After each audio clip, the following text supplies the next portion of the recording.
जब फोटो खींच रहे हो ऐसा सोचा था जी वीडियो बना रहे हो हैं?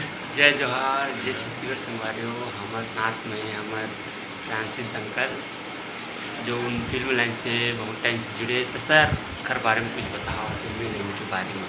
दूसरा फिल्म लाइन के बारे में, फिल्म लाइन के बारे में क्या बताऊँ, या आप फिल्म लाइन के बारे में पूछ रहे हैं या फिल्म लाइन में मेरे जीवन के बारे में पूछ रहे हैं? आपके जीवन के बारे है में ना? बता दीजिए। तो भैया मैं मंच, जी थिएटर और छत्तीसगढ़ी सिनेमा का जीवन जी पिछले 45 साल से जी रहा हूँ जी सर।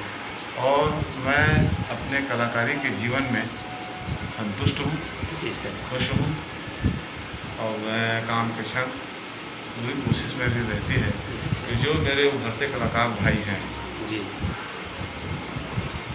उनको मैं मोटिवेट करूं और अच्छे से अच्छा कलाकार बनने में वो सफल हो, ऐसी उम्मीद रखता हूं।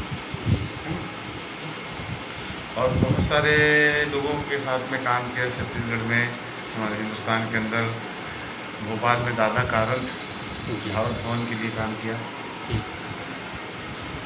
दिल्ली और छत्तीसगढ़ में ही नहीं बल्कि पूरे हिंदुस्तान में हबीब तनवीर जी के साथ में रह कर के काम किया उनके थिएटर में।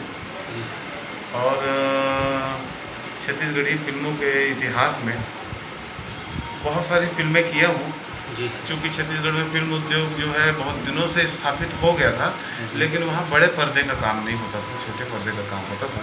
तो छोटे पर्दे और बड़े पर्दे लगभग मिला करके मैं 100-150 फिल्म के आसपास कर चुका हूँ। और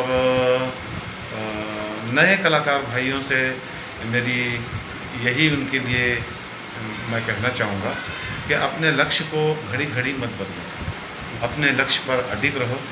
घड़ी घड़ी लक्ष्य बदलने से व्यक्ति दिशाहीन हो जाता है और अपने लक्ष्य पर अडिग रहिए, एक न एक दिन आपको आपकी मंजिल मिलेगी।